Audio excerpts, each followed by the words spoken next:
영화를 찍겠다고 했더니 제작자들이 안 믿는 거예요. 내가 좀 많이 파격적이고 과감한 영화를 찍어보겠다.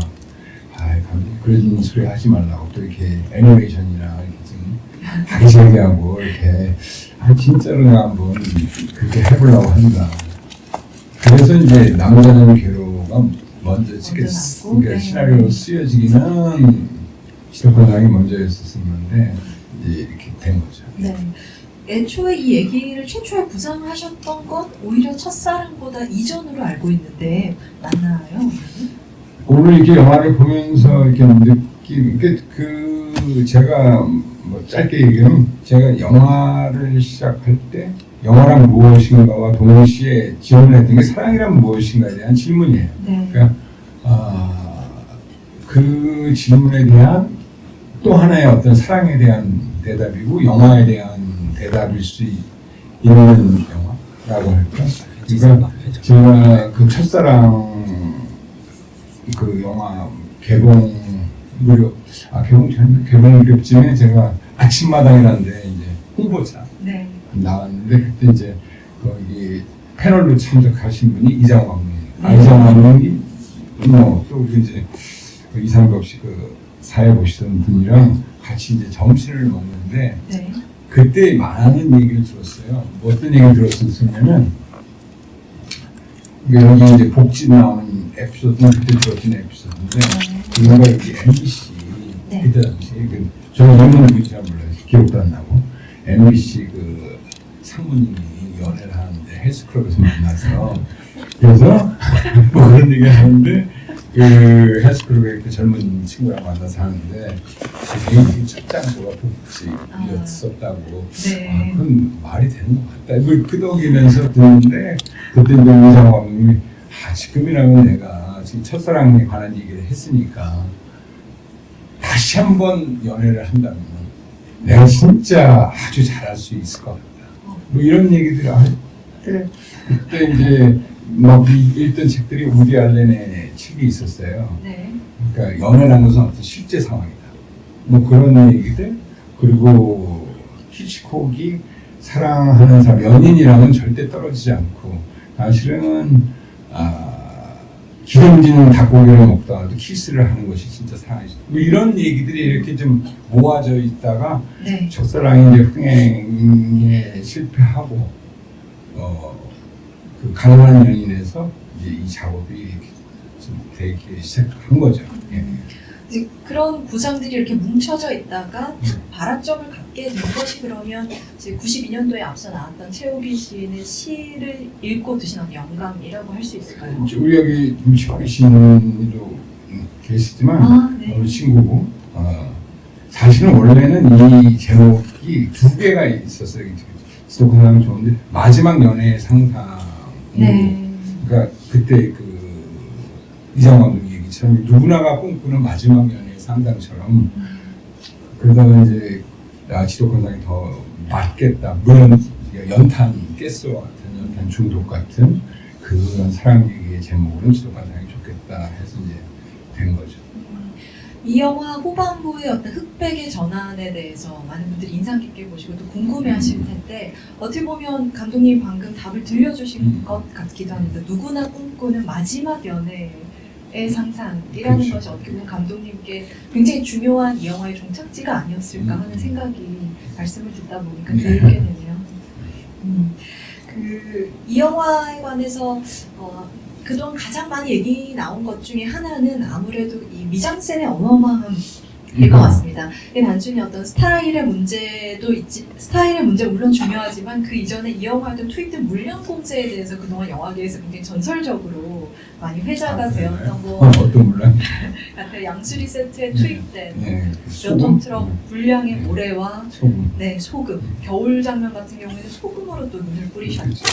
그래서 이것들이 어떻게 보면 굉장히 인공적인 장치들을 인위적으로 동원해서 이제 스타일리스트가 만들고자 하는 가장 정확한 그림에 가닿고자 하는 노력의 일환이라고 할 수 있을 것 같은데요. 제작자를 당대에 설득하기가 굉장히 쉽지 않으셨을 것이고. 아니 제작자가 저를 설득한 거예요. 여기 이제 제작에 참여했던 분들 네. 계시지만 네. 사실 자꾸만 제가 그때 들었던 약간 악뮤 뭐 하여튼 뭐 세트장을 네.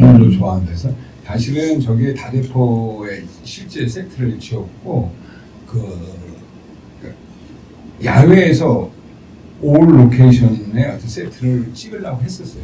네. 그런데 이제 우리 안타깝게 얼마 전에 우리 세상을 떠난 강수연 씨가 농담처럼 매일 하는 얘기가 있어요. 저기 우리 제작자님을 만나시면 그분도 돌아가셨는데 하여튼 그러니까 자기 정말 비싼 배우고 예쁜데 감독님은 달 찍고 커피잔 찍고 뭐 영화 찍고 장면 네. 찍고 뭐 이런 거만 찍는다. 자기 얼굴 좀 찍어줬으면 좋겠는데 뭐 이런 흉흉한 소문 뭐 또 어떤 면에서 이 영화가 그 부산 영화제를 준비하기 위해서 부산 영화제를 만들려고 했던 친구들 이제 죽은 뭐 김수석 프로그래머라든지 많은 사람들이 감독님이 여기서 혹시라도 만약에 그 부산 영화를 찍을 수 있다면 부산 영화제를 만드는 도움이 되겠다.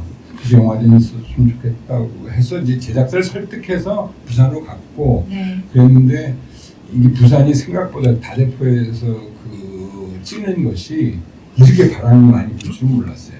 사실 여기는 좀 평안해 보이고 바람 부는 장면 잠깐 보시면 알겠지만 바람이 불고 나면은 아침이 되면 세트가 다 파졌어요. 그게 진짜 깊고 튼튼하게 만들지 않았으면 매일 아마 그 세트장에 날아가서 네. 그러한 좀 어려움 거기 이제 그 애교스린 강수연 씨의 어떤 이런 것 때문에 제작자가 저를 설득했죠. 감독이 좋아하는 이런도 좋아하는 다 해줄게. 또 서울로 옮겨서 세트장에서 지금 난 여기서 찍겠다고 계속 하다가 옮겨졌어. 진짜 그 필연이 우연적 필연처럼 그렇게 돼서 옮겨졌으니까 세트를 옮겨졌으니까 세트의 최대 장점을 활용해서 이렇게 된 것이 절대 그게 말하자면 제가 고집을 부려서라거나 이런 것이 전혀 아니라는 네. 30여 년에 가까운 얘기지만 제가 네. 비하인드를 알려드립니다. 네. 분명히 옛날에 이제 고 이춘현 제작자님 인터뷰를 보면 네. 왜 이렇게까지 해야 되는지 감독님께 굉장히 여러 차례 물었다 이런 말씀을 하시긴 했거든요. 이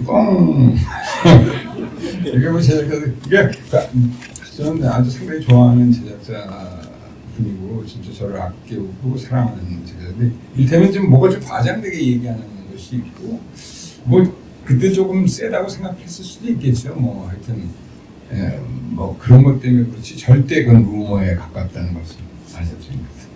그래서 그렇게 구현된 이제 세트장의 집, 네. 또 바닷가의 룩 자체의 어떤 톤앤 매너에 대해서 좀 질문을 드리고 싶은데요. 굉장히 동화적인 공간이에요. 완전히 고립되어서 재창조된 하나의 환상적인 공간이 만들어졌고 그것이 이제 감독님이 보여주시는 굉장히 민낯의 사랑과 이루는 대조감이 흥미롭습니다. 그래서 감독님께서 이들의 도피처를 좀 보여주고자 하실 때 어떤 공간처럼 보이길 원하셨어요?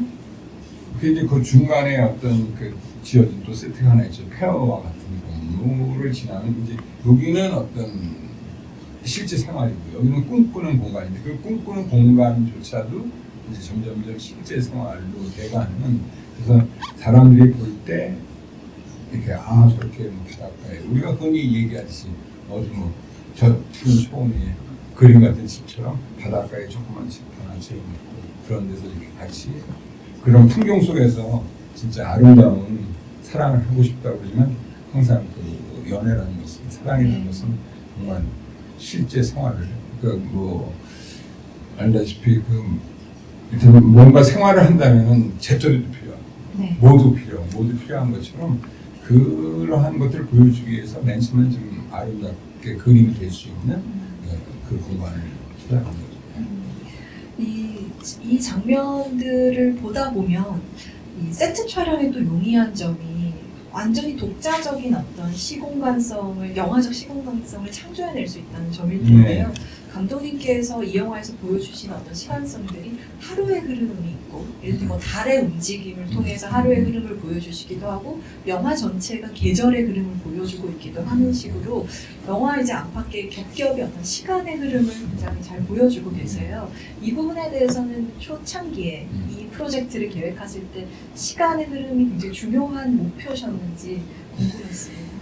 아무래도 이 느낌들이라는 것은 제가 제 영화들을 보면 알겠지만 특정한 시간들을 제 영화 속에 담지는 않아요. 뭐 달력이 등장한다고 해도 마지막 장면에 그 철진한 여름의 어떤 달력이라든지 그러니까 그 순간의 어떤 분위기들을 담는 것이지 그러니까 우리가 어떤 사랑을 얘기할 때는 항상 이렇게 좀 되돌아보는 거잖아요.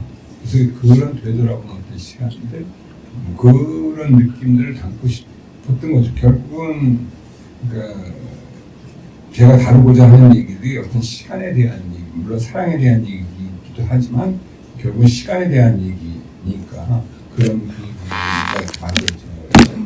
네. 혹시 오늘 이제 여기서 지독한 사람 처음 보신 분들 중에 이 얼마나 계신지 좀 궁금한데요. 혹시 처음 보신 분 손 한번 살짝 들어봐 주시겠어요? 꽤 많은 분들이 처음 보셨는데요. 영화 시작할 때 좀 당황하지 않으셨나요? 지독한 사람을 보러 들어온 게 맞나? 약간 생각하셨을 법한 오프닝 장면입니다. 이제 부둣가에 이제 조직 폭력배라고 할까요? 그 싸움 장면으로 시작이 되는데요. 뭐 조금 과장하자면 예전에 키에슬롭스키 감독이 세 가지색 3부작을 찍기 전에 베로니카의 이중생활을 찍으면서 몇몇 장면을 연습했다라고도 하는데 마치 이제 인정사정 볼 것 없다 예행 연습을 앞단에 살짝 하시는 그런 루머도 있었죠. 네. 그러니까 우리가 흔히 시나리오를 쓸 때 기본적으로 언제 어떻게 누가 왜 무엇을 하는 것처럼 그런 장면을 직접 끌어오자. 그리고 맥거핀처럼 관객을 끌어들이기 위해서 그 어떤 분위기도 있고 맥거핀처럼 관객을 끌어들이기 위한 영화와의 흐름과는 전혀 상관없지만 그리고 또 중간에도 이제 그런 액션 장면이 나오는데 그러니까 이들의 사랑의 어떤 분위기를 좀 이미지로 같이 설명하는 거죠. 좀 새로운 제 나름대로 이렇게 새로운 시나리오 방식 그러니까 그건 뭐 시나리오에도 쓰여져 있는 거니까 그런 방식으로 보여주고 싶었던 거지 절대 무슨 인정사정 불꽃다를 그 염두에 둔 것은 전혀 아니었다는 것을 이 자리에서 이 자리에서 오늘 이렇게 해명을 많이 해주시는 아니 루머들이 많이 돌아다녀갖고 이제 인정사정 불꽃 가만히 유치해보니 지독한 사랑이 뭐 그런 거였구나 뭐 이렇게 하는데 전혀 뭐 그 다음 영화를 뭐 알 수는 없잖아요 사실. 그 말씀 주신 그런 스타일이 특히 중반부까지 좀 두드러지는 것 같습니다. 갑자기 이제 장면 전환이 일어나기도 하고 또 묘하게 좀 느와르적인 스릴러적인 분위기가 강조되는 구간들도 있고요. 그래서 어떻게 보면 강수연 배우의 첫 등장씬도 약간 그 연장선상에 있는 것처럼 느껴지기도 하는데요. 그런 측면이 있고 또 하나는 좀 과장하자면 한국 영화 역사에서 여성 주인공이 가장 아름답게 등장하는 장면 컷이 아닐까 싶을 정도로 아마 오늘 보신 분들 정말 많은 분들 깜짝 놀라셨을 겁니다. 굉장히 이 배우가 그리워지게 되는 너무나 아름다운 등장신이기도 한데요. 강수연 배우의 첫 등장장면 좀 어떻게 찍고 싶으셨었는지 여쭤봐도 될까요? 물론 예쁘게. 왜냐면 저 찍기 전에 그 강수연 배우가 좀 뭐 베테랑이고 정말 세계 영화제에서 여우주연상을 두 번이나 받았던 여우주연상. 근데 이제 머리가 그때 길었었어요. 저 찍기 전에. 그래서 미장원 미용실에 와달라고. 그래서 그 머리를 자르라고 하는데 어디까지 잘라요? 이제 강수연 씨만 들어가면 잘라달라고. 감독님이 길이를 딱 지정을 해주셨다고? 아니 눈치 여자들한테 머리가 중요하니까 이렇게 하는데 자르라고 손을 떨리면서 뚝 잘라버렸어요. 그때 눈물이 뚝 떨어지더라고. 하여튼 뭐 그렇게 시작된 그 첫 장면이지. 네. 정말 강수연이라는 여배우가 정말 아름답게 예쁘게 그리고 누구나가 사랑하는 사랑에 빠질 만한 그런 느낌이 났으면 좋겠다. 이게 아재아재 바라제 이후로 머리를 쭉 길러 오시다가 그렇죠. 이 영화로 이제 처음 또 짧게 네. 오랜만에 자르셨던 거죠. 김갑수 배우님의 경우는 그때 이제 또 드라마를 병행을 하고 그렇죠. 계셨다고 네. 알고 있는데 그때 마침 또 김갑수 배우님 역할이 드라마에서 승려 예, 그래서 역할을 가발을 하시면서? 쓴 거죠. 이 작업을 할 때 두 배우의 어떤 헤어스타일이 생각보다 관건이었거든요. 아, 그렇죠. 예. 이 두 배우의 직업도 세상 지금 볼 때 좀 중요해 보이는데요. 물론 이제 이 작품 보시는 분들 중에는 감독님 영화 좋아하시는 분들 중에는 나의 사랑 나의 신부와 뭐 연작이라고는 할 수 없지만 영민의 좀 먼 훗날의 미래 같은 느슨히 어깨동무하는 작품처럼 보는 분들도 계실 것 같고요. 그리고 또 하나는 한쪽이 기자고 한쪽이 시인이라는 점에서 이들이 이제 사랑에 빠지고 다대포에 가서 살게 되면서부터 그들의 어떤 뭐 직업적 위치, 지식인으로서의 지위 같은 것들을 내려놓으면서 생기는 캐릭터성의 변화가 지금 봐도 굉장히 흥미롭다는 생각이 많이 듭니다. 최 씨로 불리기 시작하면서부터 이 영민이라는 인물이 어떻게 변화하는가. 그러니까 지금 봐도 좀 연결점이 있는 것 같은데요. 이 부분 좀 어떻게 보여주고 싶으셨는지 지식인 혹은 중산층의 사랑에 대한 감독님의 관점도 분명히 들어가 있는 것 같거든요.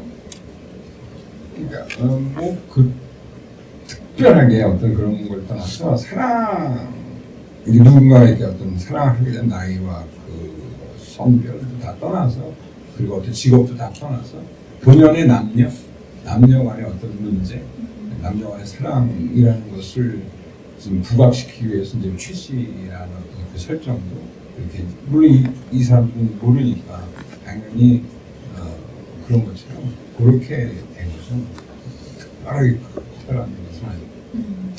이 90년대 이 영화가 이제 96년에 나왔으니까 그때만 해도 일종의 사회 규범 바깥의 삶, 특히 불륜 러브 스토리라는 게 이렇게 뭐 그럴 수 있지 하는 시절은 아직은 아니었지 않습니까? 지금은 그런 거네. 지금은 그런 거는 아닐 것 같고 그때 말하자면 그때 뭐 2개 극장 정도 되나 단관 시절이니까 아주 특이했었던 게 그 대한극장에서 개봉을 했는데 단체처럼 오시는 분들이 있었어요.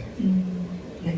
수녀님들 한 10명, 비구니 스님들 한 10명. 스님들과 수녀들이 이렇게 많이 극장에 앉아서 보면서 저보다는 몇 100여 명 이상은 좀 며칠 앉아있는 동안에 보면은 거의 이렇게 오시는 분들이 수녀님이나 이렇게 뭐 옛날 성자 스토리가 있으신 분들인가 이렇게 생각할 정도로 그 분들이 많이 찾아주셨던 것 같아요. 아, 그래. 갑자기 생각나요. 그러니까 그분들이 감독님 느끼시기에는 그분들이 오셔서 오히려 공감을 하고 가셨다고 느끼신 거군요. 아니 모르죠. 그럼 뭐 물어보진 않았는데 이게 단체로 혼자가 아니라 단체로 혼자 보기에 좀 민망해서 그럴 수도 있겠지만 단체로 이렇게 제가 극장 우리는 뭐 개봉하면 극장 앞에 항상 가 있으니까 네. 이렇게 그 수녀님들 그 비구니 스님들이 이렇게 온 건 처음 본 것 같아요. 그래서 아주 제 머릿속에 아주 강렬하게 남아 있고 그러니까 우리가 이제 사실은 뭐 물론 다루고 있는 것은 진짜 어폐어지만 뭐 우리가 소위 말하는 불륜이라는 근데 제가 사실 도전하고 싶었던 것은 그 말태의 수기에 보면은 진짜 쓰려면 멜로드라마를 써야 되는데 삼각관계는 너무 쉽다. 그래서 사실은 도전을 둘만 갖고 할 수 있는 드라마 어떤 암 이런 것이 아니라 와이프가 끼어드는 것이나 또 저쪽 남자친구가 아니라 둘만 갖고 과연 승부가 될 수 있는 얘기를 쓸 수 있을까? 네. 그런 도전도 여기 한몫한 거죠. 네. 이 영화의 되게 중요한 지점을 또 짚어주셨는데 영민과 영희 외에는 기타 캐릭터들이 굉장히 간소화되어 있고 네. 일부러 구체성을 좀 부여하지 않으신 그래서 정말 둘의 관계에만 영화가 아주 밀도 있게 집중하도록 구상을 하셨는데 이 부분이 제작 과정에서 좀 덜어지거나 한 게 아니라 애초부터 시나리오를 쓰실 때 굉장히 중요한 구조였다는 말씀이신 거죠? 이게 지금도 많은 이를테면 요즘 물론 세계관의 시대가 돼서 전사가 중요하고 하는데 전 전사를 생각해 본 적은 한 번도 없어요. 영화 할 때. 그러니까 뭐 사람은 희노애락이 있고 뭐 모든 사람이 어떤 때는 화날 때는 뭐 진짜 왕만 되고 또 천사도 되듯이 모든 사람이 갖고 있는 그 일반적인 것이 중요하지 그들의 어떤 것들보다 거기에 집중을 하는 거죠. 그리고 영화라는 것이 어떤 게 드라마가 아니고 가장 집중하는 어떤 시와 비슷한 거니까 네. 그렇게 거기에 집중하는 편이에요.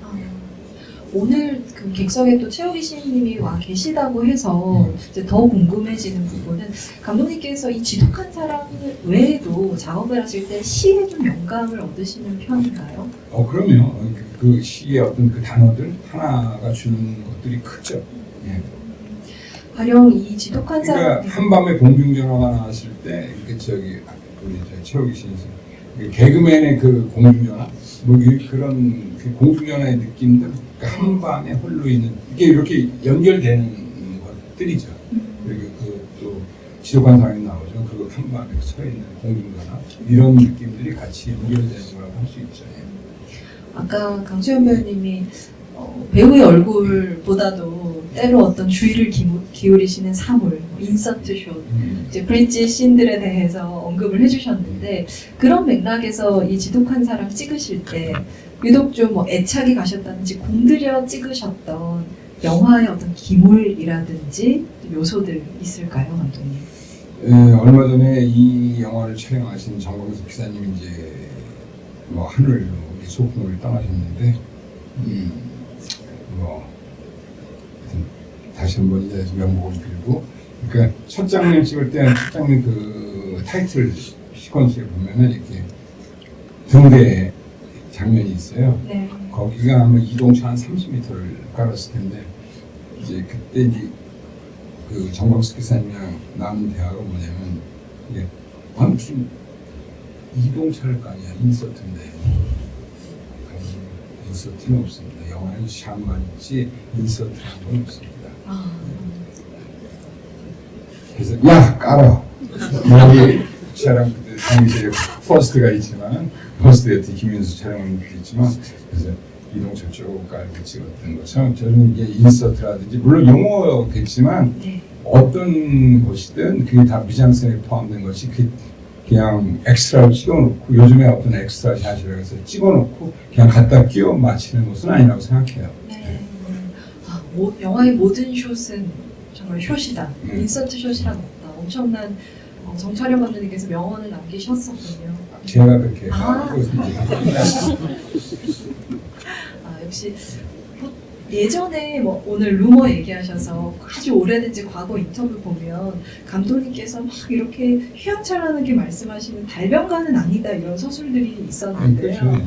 그런데 이렇게 촌철살인을 가끔 날리시고 이 촬영 얘기가 나와서 조금 덧붙여보자면 그러니까 인서트 얘기를 했지만 이제 우리 흔히 얘기하는 뭐 이스터블리싱 샷이라든지 어떤 장면으로 진입할 때 보여주는 전경이라든지 또 어디에서 어딘가로 이동하는 그냥 흘러 지나갈 뿐인 이동샷들을 엄청나게 스타일리시하게 아름답게 찍으셨단 말이죠. 도시의 도로의 불빛이 한국 영화에서 이렇게까지 명멸한 아름다움으로 보일 수 있나? 이런 것들을 아마 이명세 감독님 영화에서 90년대 관객들 처음 느끼지 않았을까 싶은데요. 이 영화에서 배우들이 등장하지 않는 어떤 풍경이나 이 전경의 장면들 얼마나 공들여 찍으셨는지 몇 가지 사례를 좀 소개를 해주실 수 있을까요?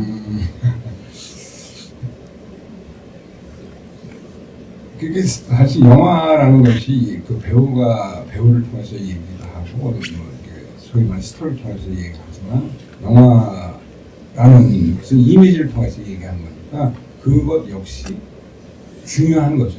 그러니까 뭐 바람 부는 바닷가에 바람 부는 장면은 좀 거저 던진 편히 뭐 다행히 우연히 만난 건데 그 우연히 만난 것을 바로 촬영했죠. 우리 김윤수 감독이. 네. 그러니까 정광석 기자님이 야, 그 준비되지 않은 건데 왜 찍어? 뭐 준비되는 것만 찍는데 이제 아까 똑같은 얘기예요. 빨리 그래서 정광석 기자님 촬영기사 안 찍어가지고 우리 김윤수 촬영기사가 빨리 야 꽂아봐 찍어서 그런 장면들. 그게 또 우연히 건진 것도 있지만 네. 하나하나 사실은 다 만들어서 찍은 거죠. 사실은 그런 작업들이 그러니까 어떻게 볼 때는 뭔가 뭐 불필요한 뭐 드라마와 이 얘기와 연결 이 얘기와는 상관없을 것 같지만 사실 그게 영화의 가장 중요한 부분이죠.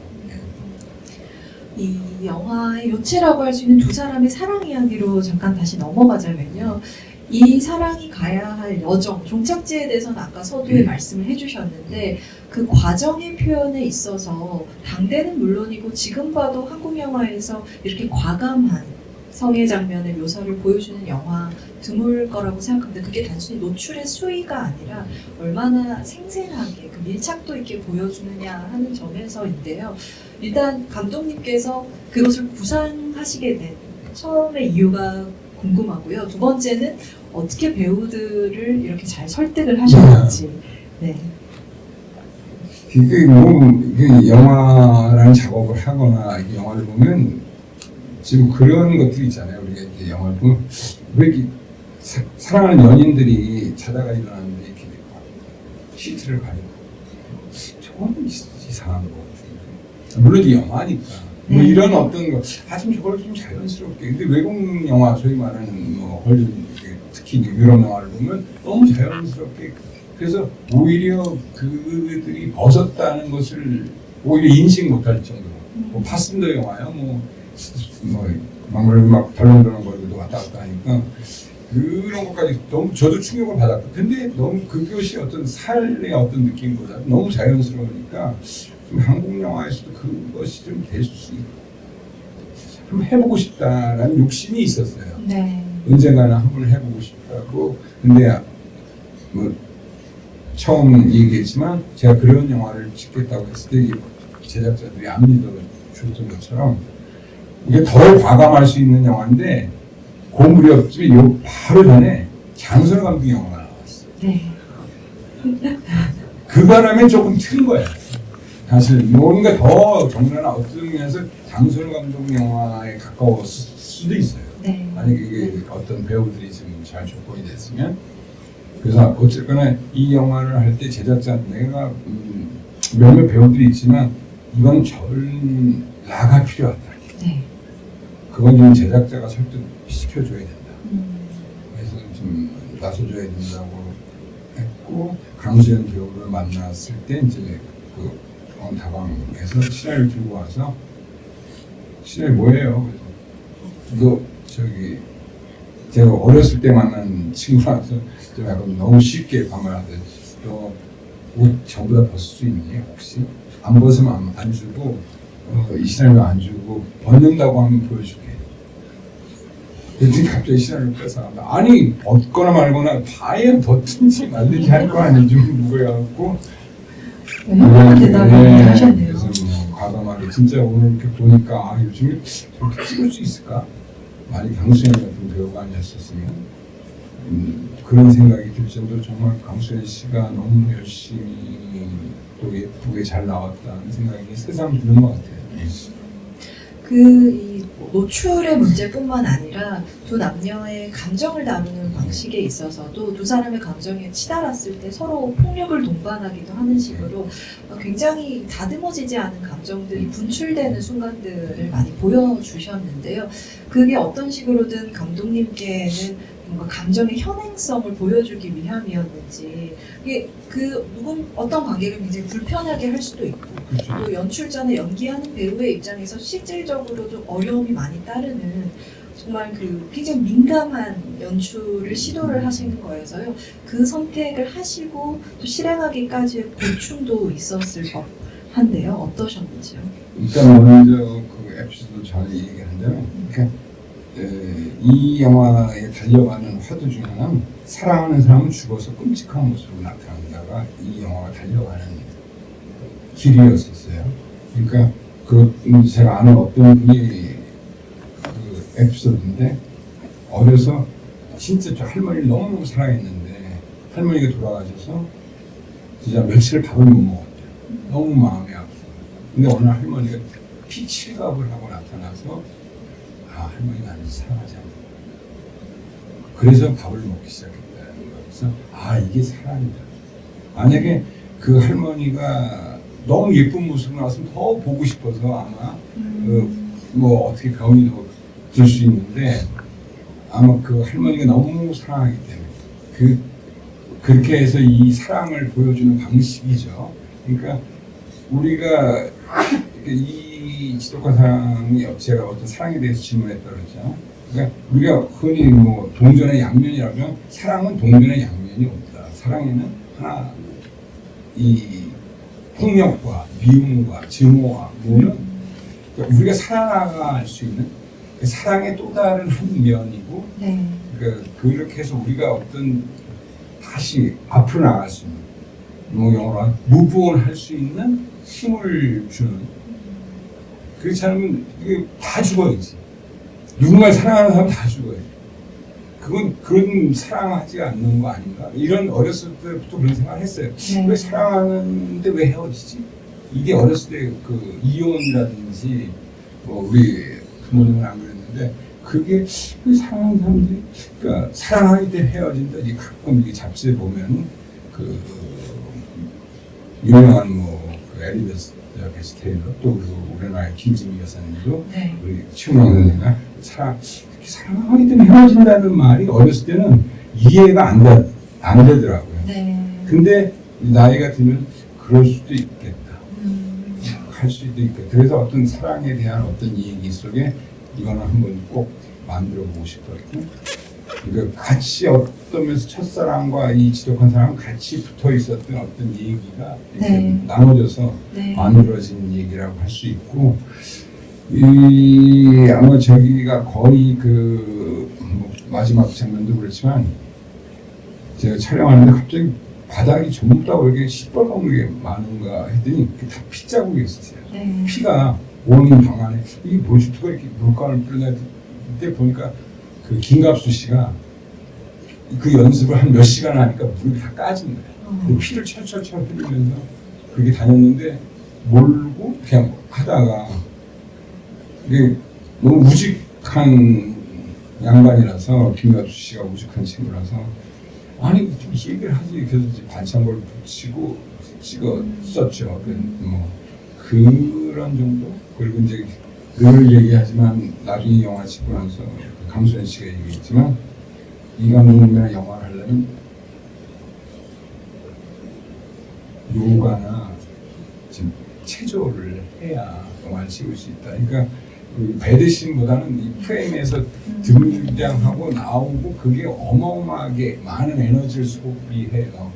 빨리 들어갔다가 네. 나오고 튀어나오고 또 저쪽으로 굴러가야 되는 뭐 하고 그 동선 짜는 거에 상당히 에너지가 투입되죠.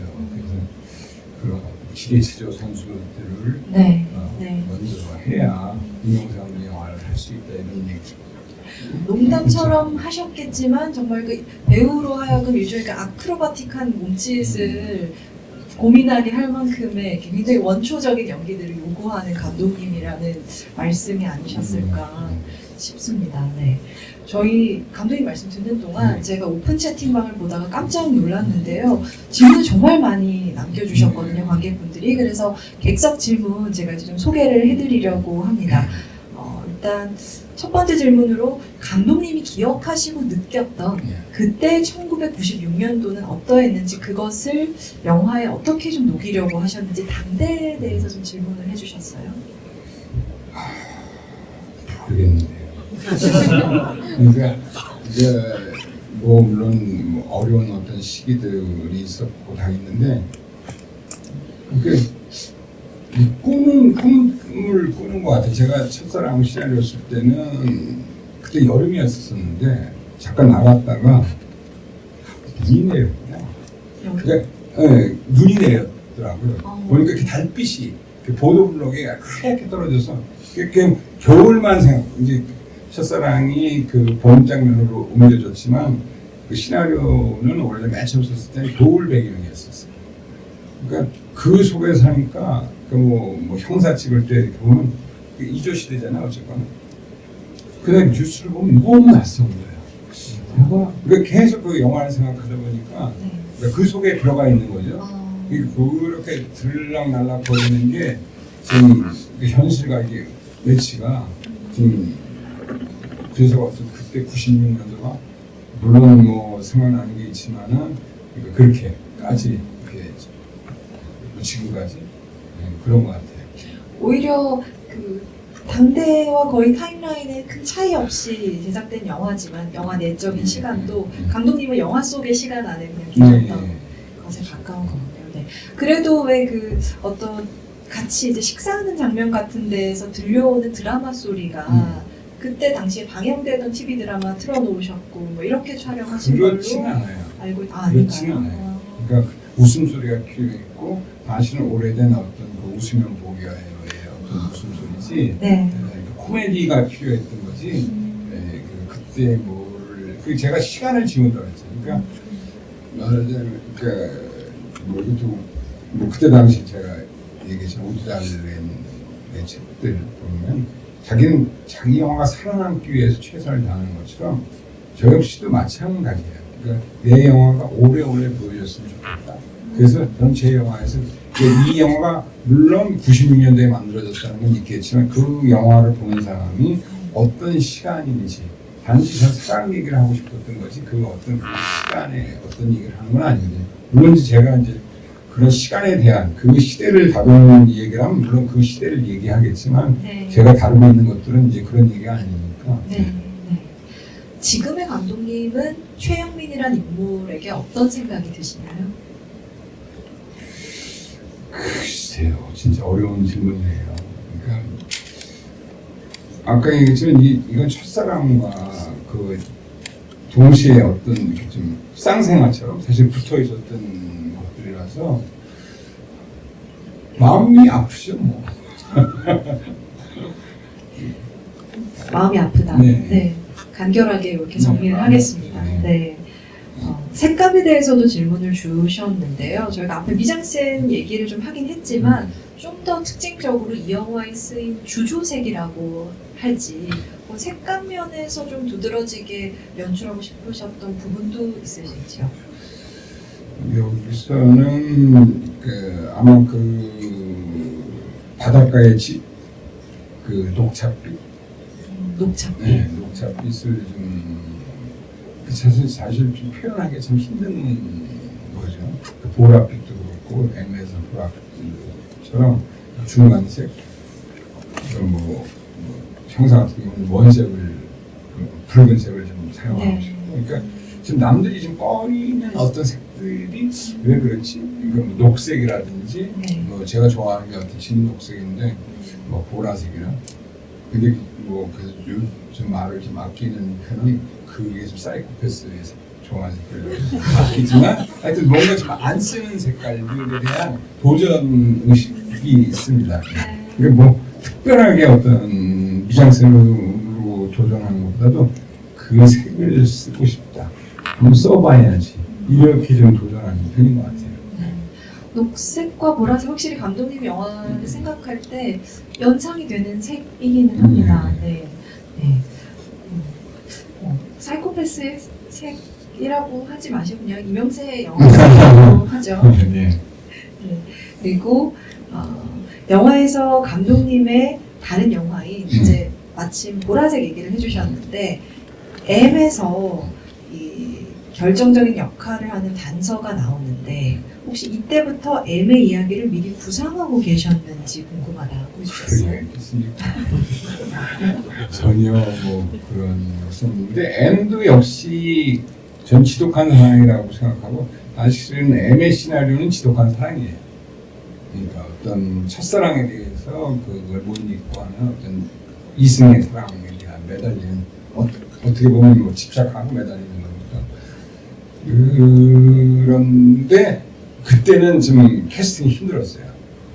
이 옷 벗는 배우들이 동원이나 뭐 이게 그래서 좀 본질적인 거에 좀 충실하고 그런 것들을 좀 빼버린 면이 있습니다. 사실 더 어떤 면에서는 더욱더 그 육체의 본질적인 매달리고 집착하는 어떤 첫사랑이지만 약간 지독한 사랑의 어떤 다른 면의 어떤 지독한 사랑이라고 생각하고 맨 처음에 시작할 수 없기 때문에 그런 것들이 이제 빠지게 되면서 그렇게 됐죠. 네, 캐스팅 질문도 주셨는데요. 특히 이제 강수현 배우님하고 이 영화로 처음 만나셨고 마지막으로 작업을 하셨잖아요. 조감독 때 만났지. 네. 고래사냥 네. 때. 그리고 또 김갑수 배우님도 감독님의 다른 영화에는 출연하지 않으셨는데, 네, 이 어떻게 처음 캐스팅이 이루어졌고 이 캐스팅의 이유를 말씀을 해주셨고요. 두 배우와 이제 작업하신 소감이라고 질문을 해주셨는데, 그때 당시의 소감일 수도 있겠고 또 지금의 두 배우를 생각하실 때 어떤 소회일 수도 있겠다는 생각이 듭니다. 강수현 씨는 뭐 제가 MBC 50주년 기념으로 한번 다큐를 찍은 때도 그때 만나서 찍은 게 있는데 아주 독특한 친구였어요. 강수현 씨를 만났던 것은 제가 고등학교 막 졸업했을 때 만났어요.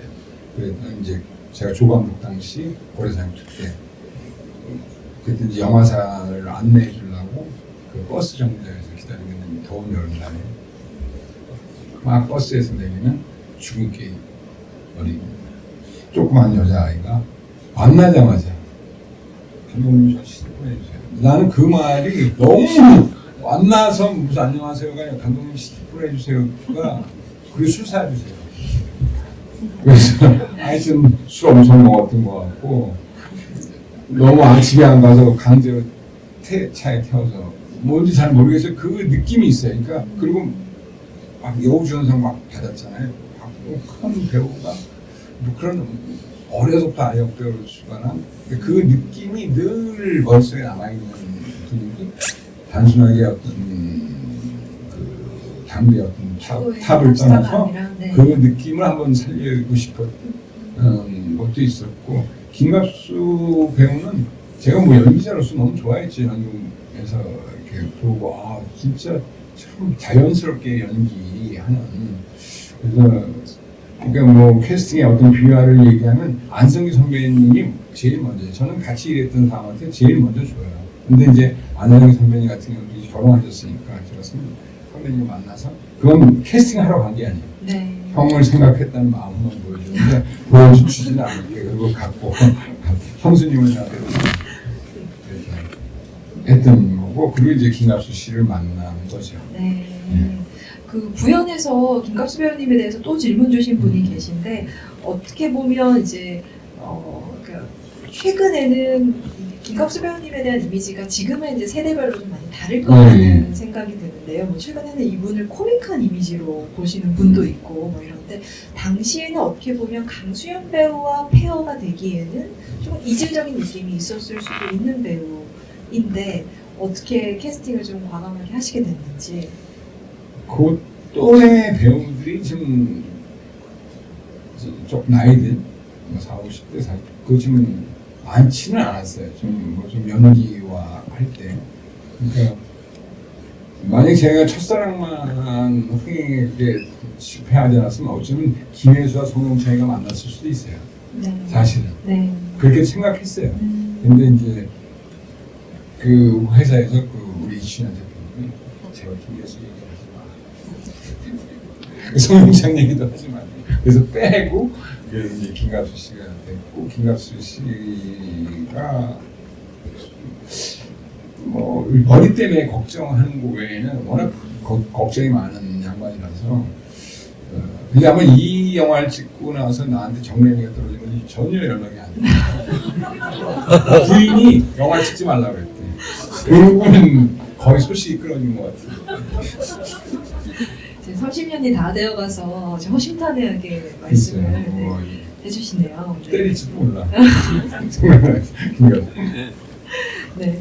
질문을 또 굉장히 좋은 질문을 주셨는데 두 남녀의 각자의 삶, 두 사람들의 공간이 따로 있으면서도 이제 숨어서 살아가기 위해 바다 쪽에서 살림을 차리는 장면들에서 이 바다의 숨은 의미가 통제 없는 공간이다라고 말씀하신 적이 감독님께서 있으신가 봐요. 근데 혹시 1970년대 영화 하길종 감독님의 바보들의 행진의 마지막 장면에서도 바다가 등장했었는데 그 바다의 의미도 어떻게 보면 숨겨져 있는 것인지 그것에 어떤 모티프가 있는 것인지 질문을 주셨습니다. 하길종 감독님과 연결되는 건 하나는 있어요.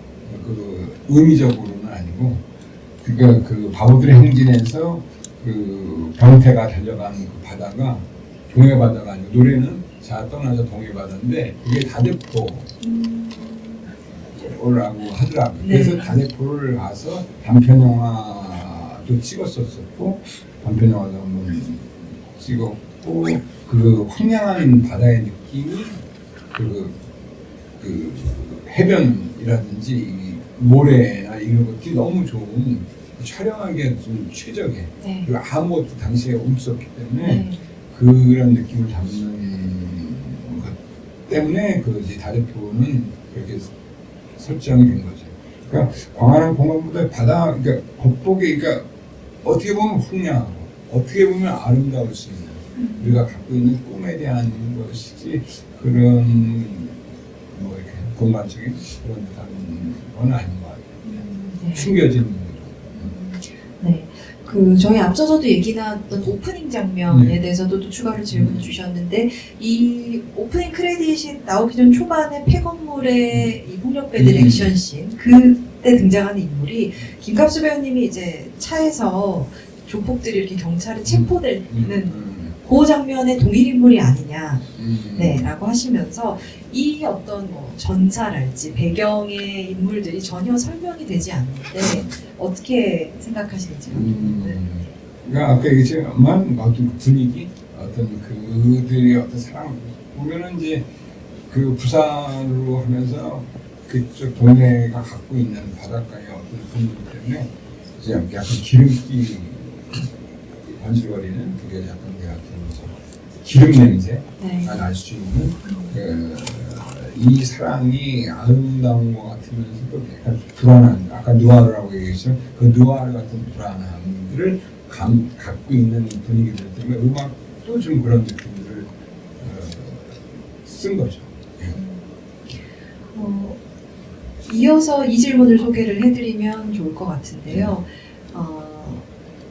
최근 들어서 영민, 영희의 사랑을 이해하게 되신 분이 있다고 해요. 아마 과거에도 보시고 또 최근에 이 영화를 보신 분인 것 같은데요. 그래서 마지막엔 둘에게 연민을 느꼈다라고 하시면서 감독님이 오늘 이제 GV에서도 말씀하셨던 사랑에서 헤어진다라는 명제를 감독님이 아까 전혀 이해가 안 됐다라고 하셨는데 이제는 어떤 이해하게 된 계기가 있으신지 이렇게 질문을 주셨거든요. 아, 제가요? 네. 뭐 어쩔 수 없으니까 거기 대사에 나오는데 어쩔 수 없고 그러니까 만약에 이게 이런 거죠. 이게 단순하게 어떤 그 비겁할 보일 수도 있는 거지만 어쩔 수 없다는 것은 이렇게 이들이 다시 이혼하고 결혼해서 산다고 하더라도 아마 이것은 똑같은 무엇이 될 것이라는 것은 두 사람이 맨 처음에 꿈꿨던 그러니까 허름한 폐허 같은 어떤 집이 아름답게 꾸며진 공간으로 그들만의 공간처럼 되지만 점점 망가져 가기 시작하면서 그러니까 잠깐 그들만의 어떤 꿈꿨었던 것을 그 생활을 통해서 엿볼 수 있는 느낌 있지 않을까.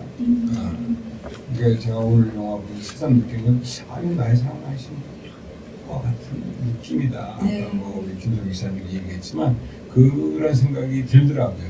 그러니까 이것이 어떤 뭐 불륜이다, 결혼이다 다 떠나서 누구나가 생활하면서 엿보는 이 영화를 그러니까 우리가 흔히 영화의 어떤 뭐 피핑 폼처럼 얘기하는데 그러니까 말하자면 이건 이렇게 엿보시라는 거죠. 엿보는다는 의미에서의 어떤 그 사랑의 얘기로 그러니까 스토리를 따지면 어떤 불륜 뭐 가정이 있는 남자의 한보다 사랑은 계속 반복될 수 있는 이 얘기로서 한번 생각할 수 있으면 어떨까? 네. 그러니까 사랑은 뭐 실제 상황이다. 그래서 맨 처음 시나리오의 시작의 등장에는 그때 당시 그렇구나 민항기가 넘어왔어. 그때 실제 상황입니다. 네. 실제 상황입니다. 이 상황은 울고 다시 그 장면 뉴스에 나오는 것부터 시작했었는데 그것도 시간을 드러내서 빼버렸어요. 구체적인 장면에 좀 기술적인 과정 질문 주신 분도 계신데요. 영민이 영희를 기다리는 장면에서 카메라가 360도 돌면서 시간의 경과를 보여주는 시퀀스, 이제 인상적인 시퀀스인데 이 장면 좀 어떻게 찍으셨는지 360도로 찍었죠. 아니 360도로 찍었죠. 거기 연습과 이제 그 많은 체조 출연자분들이 돌 때 이제 다 정해놓고 우리가 말하는 카트처럼 누가 빠지고 누가 어디서 빠지고 그러니까 빠지는 장소가 이제 빠져나가려면 테이블 밑으로 기어서 나와야 되니까 카메라가 돌 때 빠져나오고 이제 연출부터 빼내고 아마 그 연습만 그러니까 저녁 때 세팅하고 하루 꼬박꼬박 해서 찍었으니까 뭐 어차피 한 번 돌면 끝나는 건데 그렇게 그러니까 많은 시간을 들여서 찍었던 한 장면이죠. 저희 시간 관계상 혹시 이 오픈 채팅방에 질문 남기기 좀 어려우시거나 불편하셨던 분들 계시면 객석에 마이크 넘기고 한두 분 정도 말씀 들어보려고 하는데요. 객석에서 질문 주실 분도 계실까요, 혹시? 네. 편하게 손 들어주시면 마이크 가져다 드리겠습니다. 안 계실까요? 네, 괜찮으신 것 같아서 그러면 오픈 채팅방 질문 제가 한두 가지만 더 소개를 하겠습니다. 배창호 감독님 특별전 때 감독님을 뵀는데 배 감독님의 조연출 생활을 하시면서 배창호 감독님께 어떤 받은 영향이나 인상이 있는지 궁금하다고 하시면서 감독님도 혹시 지금 한국에서 특별전 계획이 있으신지도 살짝 궁금해하시네요. 뭐 많이 했는데 그러니까 배 감독님은 제가 지금도 작업하지만 집중력이 뛰어나세요. 그러니까 아마 어쩌면은 저는 뭐 어떠면서 이제 조적지어일 수 있는 게 그분은 영화 찍을 때 영화만 생각하시는 분이에요. 그런 점들 그러니까 화장실에서 일을 보시다가 좀 생각나면 뛰어나오고 그런 거 무시하는 뭐 그런 정도 저렇게 저럴 수 있지 뭐 이런 정도의 그런 것들 우리 배창호 감독님이 아주 큰 장점이죠. 감독님은 그렇게까지는 안 하시고요. 아니 배우 그러니까 하는데 저는 좀 못 미치는 것 같아요. 네. 그리고 마지막 질문으로 이 질문을 드리면 좋은 마무리가 될 것 같은데요. 감독님의 영화는 인공미와 리얼리즘을 통합시키려는 야심이 있다는 생각이 드는데요. 두 가지를 통합시켜서 어떤 것을 성취하고자 하신지 비단 이 지독한 사람뿐만이 아니라 감독님 작업 전체에 대해서 주신 질문 같습니다. 좀 개괄해서 말씀 주셔도 좋을 것 같습니다. 지금 토니 베이스는 뭐 매지컬 리얼리즘이라고 하고 이게 진짜 어디가 현실의 공간도 세트 같고 뭐 인공적인 공간도 어떤 때는 너무 리얼하다고 하는데 그러니까 일단 저는 세트를 좋아해요. 뭐냐면 빛을 통제할 수 있어서 그러니까 영화는 뭐 여기 형술 감독님 계시지만 야외 로케이션 찍어본 사람은 알아요. 이 해가 넘어가면 촬영 습관 해 넘어간다 해 시간 도는 것 때문에 그 쫓기는 초조함들 때문에 진짜 해를 붙잡아 두고 싶고 하는 그것도 그러니까 뭐 진짜 우리가 LA처럼 그 광량이 풍부하고 오랜 시간을 할 수 있는 데가 아니라서 그런 것들 그러니까 뭐 인공적인 미를 살리기 위해서 뭐가 아니라 그러니까 세트로 들어왔을 때 세트의 장점을 최대한도로 살린다. 그리고 내가 왜 세트로 들어왔지? 그럼 세트가 가지고 그러니까 굳이 그러니까 뭐 르누아르 얘기처럼 우리가 리얼리즘을 보여주는 것도 아니고 그 리얼리즘 보려면 진짜 그 길거리에서 그 카페 앉아서 지나가는 사람들을 보라고 얘기하는 것처럼 그러니까 그런 세트가 가질 수 있는 것들을 그러니까 많은 사람들은 세트지만 가장 그러니까 일상과 붙이려고 한다면 저는 확실하게 그 세트로 돌아가서 그 세트가 많이 할 수 있는 것들을 최대한 활용하려고 했던 것들이 이제 지금처럼 그렇게 인공이라는 뭐 B까지는 아닌데 그렇게 뭐 아티피셜한 뭐 이렇게 얘기가 나오는 것 같고 매지컬 리얼리즘 이런 얘기가 나오는 것 같습니다. 네, 좋은 답변 주셔서 감사합니다. 마지막에 또 궁금증 주셨는데 첫사랑 블루레이 출시된다는 이야기가 있는데 언제쯤 만나볼 수 있을지 혹시 소개해 주시면서 마무리할까요? 이제 지금 뭐 할 수 있을까 바빠서 뭐 애정이 있을까 근데 김혜수 씨가 다행히 코멘터리를 한다면서 그 김혜수 씨의 일정에 따라서 나는 언제든지 비워놨다. 뭐 진도도 있으니까 비워놨으니까 그 코멘터리 아마 10월 뭐 아마 연말쯤에 아마 나의 사랑 나의 신부랑 그 첫사랑이 블루레이로 나올 것 같습니다. 네. 네. 제가 질문을 던졌는데요. 이게 금전기 분위기에 저작권 분야도 남겨졌거든요. 혹시 그런 거 괜찮아요? 나의 사랑 나의 신부랑 첫사랑이? 첫사랑. 네. 모르겠어요. 그러니까 이런 데서 이게 제가 좀 뭐가 좀 우리 제작자님과 같은 사감이 좀 우리 제작자님 사감이 계셔갖고 그렇다는데 뭐 내 회고장만 아니면 되지 않을까? 그러니까 내 이름이 보면 아니면 아마 개봉될 수도 있지 않을까? 그래서 그 극장에서 한번 사실은 이게 나의 사랑 아신부랑 그 첫사랑이 힘들었던 게 이것은 지독한 사랑은 다행히 오리지널 내가가 있어서 내가를 기반으로 해서 조금 더 쉽게 수월하게 작업을 했었는데 나의 사랑 아신부 첫사랑은 내가가 없습니다. 그래서 그 프린트 그냥 포지티브 프린트로 해서 사실 색의 깊이를 내기가 힘들었어요. 근데 최대한 내가 만들 때 어떤 그 기억을 총동원해서 아마 극장에서 보면은 참 좋을 것 같다. 지금 유일하게 아마 첫사랑은 많은 영화를 돌아다녀서 그때 하나의 프린트가 깨끗한 프린트가 있는데 그 프린트 외에는 제대로 그 제가 찍을 때 어떤 색감과 같은 것이 없고 나의 사랑 나의 신부는 그나마 조금 더 훨씬 낫고 극장에서 아마 볼 수 있는 기회가 여러분들이랑 같이 볼 수 있는 기회가 있으면 너무너무 좋을 것 같습니다. 재개봉까지는 모르겠지만. 네, 질문 주셔서 감사합니다. 감독님 오늘 이제 중간중간 얘기해주기도 하셨지만 강수연 배우님, 이춘현 제작자님, 또 정광석 촬영 감독님 이 영화를 함께 만드신 분들이 너무 일찍 우리 곁을 떠나셔서 이 영화를 또 시간이 흘러 지금 바라보는 마음이 좀 또 애틋하기도 한 것 같습니다. 네. 그리고 또 오늘 객석에 함께 하신 분들도 많이 오셨고 한데요. 마무리하면서 오늘 이렇게 관객과의 대화 하신 소감 어떠신지 들려주시고 끝내겠습니다. 이 지독한 사랑을 통해서 진짜 예전에 지독한 사랑도 작업했던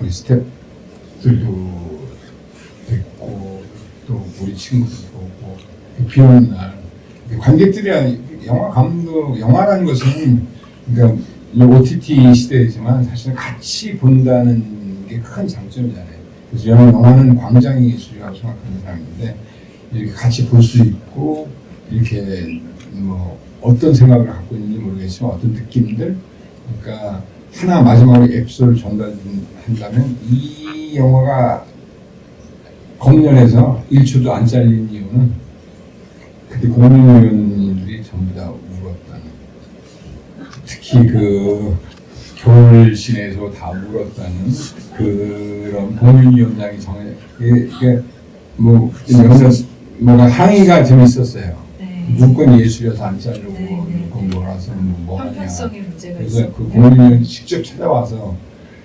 1초만이라도 한 커트만이라도 그럼 잘랐다고 얘기하겠다. 근데 자른 다 잘라버려라. 그러면서 그때 전달해준 그래서 나이 드신 모르겠어요. 그렇게 울고 했던 것처럼 많은 이 중에서도 이렇게 마음속 눈물 흘리는 분이 있으시면 좋을 것 같습니다. 네, 오늘 이렇게 마무리하겠습니다. 끝까지 함께해주셔서 감사하고요. 감독님께도 감사합니다.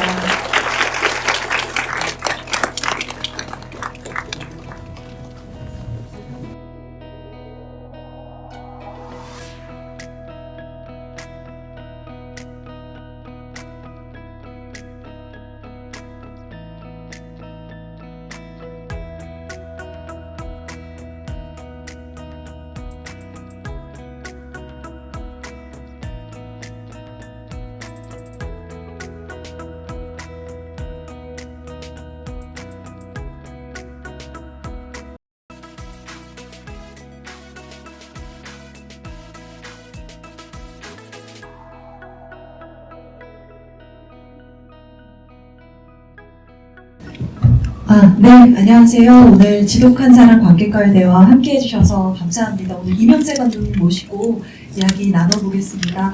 감독님 안녕하세요. 네, 안녕하세요. 네, 근데 오늘 극장에서 영화 같이 보셨잖아요. 네. 96년작이니까 이제 거의 두고만 더 있으면 30년이 되어 간다고 할 수 있을 텐데 이제 복원이 돼서 또 올해 자료원 50주년 기념과 함께 이렇게 복원돼서 상영이 됐는데 오랜만에 보니까 어떠셨어요? 마침 사실은 얼마 전 우디네에서 제 특별전이 있어서 그때 봤죠. 다시 보면 아마 예전에 영화 보신 분들이 있다면 조금 더 색감이 더 풍성해졌다는 걸 아마 느낄 수 있을 거예요. 그래서 아주 대단히 일단 표질만으로 만족해합니다. 오늘 그 영화 보시느라 모르시는 분도 계시겠지만 오실 때나 지금도 밖에 비가 또 많이 뿌리고 있어서 이 영화와 참 어울리는 글쎄요, 날씨가 분위기를 맞춰주는 것 같아요. 된 게 아닌가 싶은데요. 이 영화 얘기할 때 이걸로 좀 시작을 해보고 싶습니다. 감독님의 필모그래피에서 지독한 사랑이 차지하는 위치라고 해야 될까요? 감독님의 5번째 장편 영화이고 이 다음 작품이 인정사정 볼 것 없다였기 때문에 어떻게 보면 감독님 데뷔작부터 지독한 사랑까지가 지독한 사랑의 위치가 감독님의 초창기 과거의 좀 집대성 같은 느낌이 저는 들더라고요. 저는 분기점이 될 만한 작품이 아닌가 싶은데 지금 좀 세월이 지나서 돌아보시기에 지독한 사랑을 만들 때 필름메이커로서 감독님 어떤 시기에 있었다라고 느껴지시나요? 글쎄요, 한국은 내가 어떤 시기에 있었다 그런 생각을 해본 적이 없어서 잘 모르겠지만 한 편 한 편 해나가 보니까 사실은 아마 제가 첫사랑이 흥행에 좀 실패를 하지 않았으면 아마 이게 4번째가 됐을 수 있을 거예요.